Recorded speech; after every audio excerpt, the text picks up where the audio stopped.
Hi, Jerry. Matt Glendinning here, Dartmouth class of 1987, classical archaeology major. Congratulations on your pending retirement. I was delighted to be contacted by Paul and asked to submit a short testimonial about the impact that you had on me. And I know that I never told you this, and you might be surprised to hear it, but you, in fact, had an enormous impact on my career at Dartmouth and my subsequent professional and personal life. And I'm very pleased to have a chance to share that with you. I don't know if you remember this, but in the fall of 1983, when I arrived at Dartmouth, all puffed up and proud about my classics background in high school, I came to the open house that the classics department held to see if I could get some credit for the Latin I had done in high school. I sat down next to you at the table in the conference room there, and you started chewing my ear about archaeology, a field I had never thought of or considered. And you mentioned that by taking just this or that class, I might be able to go on the foreign study program to Greece. I got very excited, and you quickly swept me up and enrolled me in your Greek prehistoric archaeology class in my freshman fall. Arguably the hardest class in the archaeology curriculum. Thanks a lot. I remember that class distinctly. Ned Groves and I, and a couple others, Nate Hempel and so forth. And I remember getting a C on the midterm exam. I think it was the Keros Syros ware, or maybe that gold Ascos from Troy that threw me off in the slide identification. I'll never forget it because I didn't see grades like that in high school or college typically, and it really was a wake-up. I ended up enjoying your class very much. I believe I did well, ultimately. What I took away from it was something very eye-opening, and that was that archaeology was a field that demanded absolutely every bit of intellectual horsepower I had.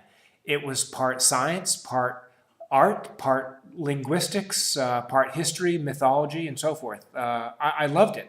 It tapped into everything that I had to give as a student, and while I thought I was going to major in engineering, I ended up majoring, as I said, in archaeology. I did go on that foreign study program to Greece in 1985 with Professor Winke. Went back with him again as a TA in 1989, and that very same year I enrolled in a PhD program down in Chapel Hill. Took me 7 years to complete, but it was a wonderful 7 years, and spent a lot of time excavating and working at Gordian in Turkey, where I worked on architectural terracottas primarily. Also met my wife, Catherine, who was a graduate student in art history there.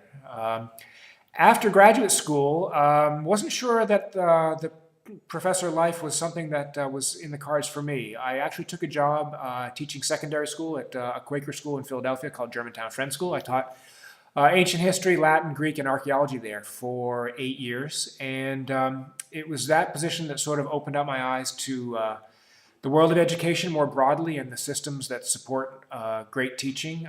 So I gradually transitioned into school administration, and lo and behold, here I am as the headmaster of another Quaker school in Providence, Rhode Island called Moses Brown School. So, in fact, as I look back on it, there's been a very direct link between sitting down at that table with you in the fall of 1983 and where I find myself today in my marriage, my personal life, and in my career. Had I not spoken to you, I'm not sure that I ever would have considered archaeology or gone on that FSP, changed my major, gone to graduate school, met Catherine, or ended up at this school. So, a huge thank you, retrospectively. I guess better late than never, right? I hope you enjoy your retirement. You certainly deserve it. And I hope that you're hearing a lot of great things from your students present and past. You will certainly be missed at Dartmouth, I'm sure. Take care. Bye-bye.